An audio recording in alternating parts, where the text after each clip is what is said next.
I am here today to talk about my top 10 favourite films of 2023. I have a full top 20 list that you can have a look at on my letterbox if you are interested. When I make a list of favourites, for me it's very much about my real emotional reaction to the film. There are, of course, many films that I watch that I think are really great films, but if I watch a film and I have no desire to watch it again, it doesn't usually end up being a favourite for me. So I really do define a favourite by either something that I would want to watch again in the future or something that just I really emotionally connected to, which leads very nicely into number 10 on my list, which is, oh my god, what is the actual title of this film?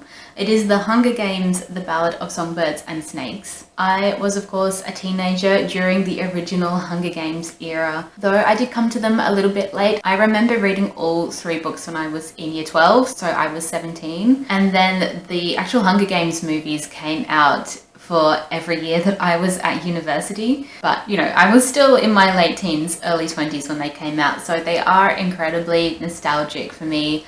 I love the book so much. I reread them a couple of years ago and I think they are actually incredible. I think Suzanne Collins just wrote one of the best YA trilogies that will ever exist. They're so eternally relevant in their themes and so well written. All the characters so iconic. They're just great stories. With the films, my sister and I rewatched them in anticipation of this new film coming out. I think the first 2 are really good, especially Catching Fire. The second one, I think that one has an advantage of having some very iconic moments in it. Unfortunately, the separation of the last book into 2 movies really was a downfall for it. They somehow turned what is quite an exciting book into 2 very slow and dull films, which is such a shame because in so many aspects those films are really great. My sister and I were especially commenting on the production design and the costumes, how timeless everything is. It really doesn't feel dated in a way that films from the past often do, because they weren't referencing fashions or styles from the early 2010s. They were actually looking to the past for those references, particularly quite 40s inspired in its design, which has carried through to this new film. I've read this book, which is a prequel to The Hunger Games, a couple of years ago when it came out, and thought it was a really fun book. Definitely not on any level of the original trilogy, but Suzanne Collins is a great writer, so it was really enjoyable. It's all about President Snow as a young man, and sort of you see his journey into the character that you know him as in the original series. You always have to be skeptical of why we would need a prequel to a villain, and I'm still not really sure that it adds so much to the original story, but it is definitely interesting. It's such a long book and quite an involved story that I was very curious to see how they would adapt it to the screen, and I think they've done the best job that they could actually do. It probably helps that it is all the same creators behind it as for the original films, so you do get a certain level of consistency that really helps, even though you are in the world of the Hunger Games many years before the original films, and with a completely new cast of characters and actors. As soon as it started, I felt like I was completely swept back into the Hunger Games world. It was really exciting to be watching a whole brand new Hunger Games movie. The casting of Tom Blythe as Snow is probably the best casting you could get, because in the book he's a little bit more obviously not a nice person from the beginning, because you are hearing his thoughts and his thoughts are not always the best. But in a film like this, you kind of do need to like the protagonist more, I think, to get on board with it, especially for such a long film. And he really did such a perfect job of, you really want to like him. There's something about him that seems like a nice person, so you do really stay with him despite the fact that you are seeing him do more and more despicable acts throughout the film. Rachel Zegler plays his love interest, Lucy Snow, who is the tribute from District 12. The whole plot of the film is that the Hunger Games have only been going for a few years and people are kind of losing interest in them, and so this is the first Hunger Games where we see the idea of making a spectacle of it and a big TV production of it become more of a reality, and sets it up for the Hunger Games that we know in the original trilogy. Lucy Gray is a singer, and Rachel Zegler is perfectly cast in that way because she can sing so well, and I think you really needed that with this character for us to really believe the effect that her singing has on the people around her. It's not exactly a film I would recommend to anyone who wasn't already a fan of the Hunger Games.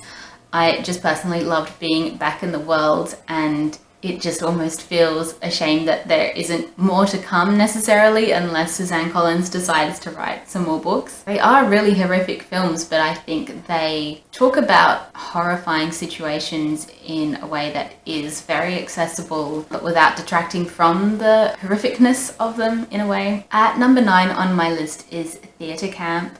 This is a sort of mockumentary about a theatre camp for kids in America that is being threatened to be closed down. And it is highly comedic, it's incredibly funny, but it is actually also really touching in the way that it looks at the importance of these kinds of camps for kids who feel a sense of community from them, that gives them an opportunity to be creative and perform in musicals, even though in this particular case musicals are written by characters played by Molly Gordon and Ben Platt. They're two people who went to the camp themselves when they were children and clearly thought that they would end up being big stars, and have not. They have simply become teachers returning to this camp every year. We have other characters. The son of the woman who runs the camp, she gets really sick and is in a coma, and so he has to come in and try and keep the camp open while being completely hopeless at anything, because he's just this kind of TikTok star that thinks he knows a lot about finance but really doesn't. You also have Ayo Edebiri, who is a teacher that comes in who completely faked her resume, who knows nothing about acting. Her scenes pretending to do acting lessons are incredibly funny. I took my friend who loves theatre, who did theatre at university, with me to see the film, and she said it was incredibly accurate to the sort of theatre culture that she's experienced. And you can really tell that it's coming from such an authentic place. It sets the tone so perfectly, where you know that the things that are being made fun of are coming from people who genuinely do love theatre and love the theatre community, and so they can just be so much more specific and interesting with their comedy. Just such a fun film, and just a rare comedy that is funny throughout the whole way. I often find with comedies, they can start out really funny, but the comedy can often take a back seat when the drama has to sort of step in, or the story has to step in, or the comedy can get a little bit tired because it ends up being a bit one note. But I actually just found this film balanced the story and the drama aspect with the comedy throughout the whole film so perfectly. At number 8 is Broker. This is a film by Hirokatsu Koreeda, who I think is becoming one of my favourite directors. I saw his latest film, Monsters, last month, and loved that so much. Pretty much every one of his films I've seen so far I've really enjoyed. He's a Japanese director, but this film is actually set in Korea with Korean actors, and it starts out with a woman putting a baby in a baby box, which seems to be a place where you can leave children that you want to be adopted. But this baby actually gets picked up by two men who take these babies sometimes to sort of privately adopt them out themselves. Obviously they're like selling babies kind of illegally, but they see it as doing a good thing because they believe the adoption system is really not working in the best interest of children. I've watched this film a while ago, but if I remember correctly, one of them was in the adoption system, and so he feels really strongly about it. And they think selling these babies to these rich people who can't necessarily access the adoption services for various reasons, like they might not be married or that kind of thing. The mother of this baby does come back looking for her, and it becomes this kind of road trip where she agrees to help them adopt the baby out and split the funds. There's also this aspect of the plot where she's being followed by the police. So yeah, there's a lot going on, but it's just such a sweet and lovely movie. I always love found family stories as well, and this is such a lovely example of that. Koreeda is known for having child actors in his films and getting really good performances from them, and it's the exact same in this one. There's a little boy that joins them who is so cute. He just makes these films about people in not what you'd call ordinary situations. They're always sort of slightly heightened from the everyday, but they are still just kind of everyday people, and they're situations that I guess could potentially happen in real life. He tells these stories without any sense of judgment. It's always with such a sense of compassion and humanity. They always make me cry at some point. So I definitely recommend Broker, or any of his films really. Monsters, if you can see that, is amazing, and his most famous film to date I think is Shoplifters, that came out a few years ago. That's also a great one. At number 7 I have Quiz Lady. I feel like this is a controversial choice because it's hardly got good reviews, anywhere. But I just loved this film so much. I just randomly put it on. It's on Disney Plus in Australia, and it stars Awkwafina and Sandra Oh as sisters. They are kind of estranged, but they come back together because their mother has run away from her nursing home.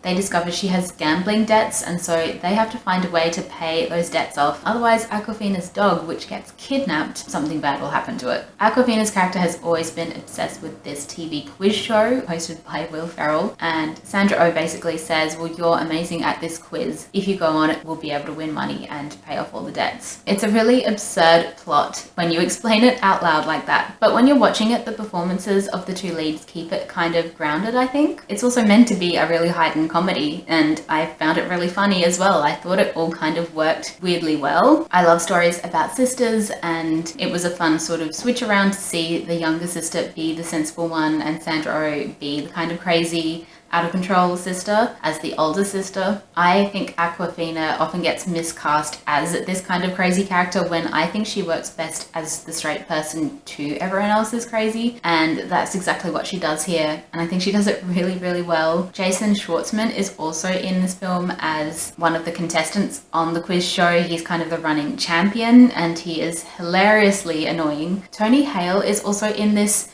He is the owner of a Benjamin Franklin themed hotel. He is dressed as Benjamin Franklin and acts like Benjamin Franklin throughout the entire exchanges that they have with him when they're staying in this hotel, and it's just so funny to me. I guess this film just perfectly appealed to my exact sense of humor, plus being about sisters, which I love, and just having the exact right amount of sweetness, and you really care about the characters, while also it just being incredibly funny and not taking itself seriously as well. I just enjoyed it so much, and I would absolutely watch it again. I think it could easily become a comfort watch if I still had Disney Plus, which I don't because it's too expensive, and the sad thing is they probably won't ever release it on DVD. That is always the downfall of watching streaming only movies, because that's the only way to watch them. At number 6, I have a completely different film called Reality. This stars Sydney Sweeney as a real life person reality winner, and it's based on a play where the entire script is based off the transcript of an FBI investigation that happened over the course of a day into this woman. Members of the FBI came to this woman's house, searched through her belongings, and had this full-on interview with her. And you see that will play out in the film. So every line of dialogue that everyone says here was said by the real person in real life. And you do get moments where what they've said has been redacted, which is shown as well in the film. It's definitely something that could have been gimmicky, but it actually works so well. I think mainly because Sydney Sweeney is genuinely a really good actor. I think she's been in some not necessarily great films recently, so it could be easy to forget that she is actually really good, and this film really shows that. The way the actors are able to play around with the lines that have been said is really interesting. Obviously, most films, the script isn't necessarily exactly like how people talk, because the real way people talk is stumbling over words, or, you know, stopping halfway through a sentence and starting it again. All kinds of vocal tics that people have, and often that isn't in a film because it would just lengthen the film, it would be boring to watch, it would take too long. But they've included all of that in because it's exactly what happened, and it's actually so fascinating to see that acted out. It's a fascinating story that I didn't know much about. I'm sure for American audiences they would remember it would have been a huge thing around this woman being accused of leaking files related to Trump's election. Just a fascinating film, really well done. One of those films where if I was holding my own Oscars, you know, Sydney Sweeney would be getting Best Actress for that role. At number 5, I have Wonka. This is a prequel to Willy Wonka and the Chocolate Factory, very specifically the 1970s version, which is one of my favourite films. And because it's also from the makers of Paddington, two films that I love, I was very excited for this film while also being a little bit skeptical, because I could not imagine Timothée Chalamet in a Paddington style film. The word whimsical does not automatically make me think of Timothée Chalamet, him having stuck to more sort of indie, more serious roles for the most part. But I should have had my faith in Paul King, the director, the whole time, because he was great in it. He definitely isn't doing a Gene Wilder impersonation, which he shouldn't have to do, but he does have this incredible manic energy to him that is something I've never seen from Timothée Chalamet before, and is completely different from how he is in real life. So he is actually a good actor after all, which was something I wasn't sure about. He can also sing well enough for the music. It's a musical. I really enjoyed all the musical numbers, and it really is a proper musical. Like, the first scene in the movie is a musical number. It's a film about Willy Wonka coming to this town where they make supposedly the best chocolate in the world, and he wants to be a part of that. He wants to be a chocolate maker. But of course, the people who currently have the monopoly on chocolate in the town don't want him to do that. So he kind of gets tricked into being trapped in this wash house with a bunch of other people, and sort of has to work his way out of that, defeat the bad guys, and share his amazing chocolate creations with the whole town. It's actually kind of a sweet and lovely story about how being a genius, which he is shown to be, doesn't mean that you don't need help from other people. Basically, these people in this wash house, they all have different skills that he needs. One is literally an accountant. So I think that's actually a really sweet message of just, you can't do everything by yourself. Even if you have all these great ideas, you need a whole team of people, all with their own expertise, to make your idea come to life. And then again, it also has this aspect of family and found family, and how something as delicious as chocolate should be shared with everyone. It should be something that brings people together. It's just exactly what you'd expect from the makers of Paddington. It's just so sweet and lovely and funny. There is an aspect to it which was a bit unnecessary. I felt there was some fat jokes made about Keegan-Michael Key's character, who is addicted to chocolate and slowly does get fatter over the course of the film. The joke just being that he was fat is obviously just completely unnecessary and not funny. It's a shame, because otherwise this is just such a lovely movie. And I'd love to see Timothée Chalamet reprise the role. I think they could easily make a sequel. I'd love to see him do more interesting roles like this, or just ones that are really different from what he's kind of been a little bit typecast into. And yeah, it really feels like Paul King and Simon Farnaby, who wrote the script together, can really do no wrong at this point. I'll be curious to see what other famous children's book they decide to take on next. At number 4, I actually have a documentary called Hot Potato, A Story of the Wiggles. I was genuinely so excited when I saw the trailer for this movie, because I love the Wiggles. I was exactly the right age to grow up with the original Wiggles. They started as a children's band only like a couple of years before I was born. The Wiggles have been around my whole life, and they're obviously an Australian band as well. We saw them live when I was a kid, and so to have an Australian kids band be as successful as they are is kind of cool. I felt like I did know quite a lot about the Wiggles story, just purely because of having grown up with them, and so having seen various news articles about them and interviews with them just throughout the years, seeing the different people that have joined the band. Out of the original 4, only one of them is still in the band, Anthony. But even though I did know quite a lot, this documentary still has so much about the band, and the special highlight is the fact that Jeff, the original Purple Wiggle, was taking photos pretty much every day, and he's never released them publicly before. So this documentary is full of photos of them like pre the Wiggles, really young. You just get such an insight into what it must have been like, because it's kind of a crazy thing for these 4 young men. 3 of them did do early childhood education at uni.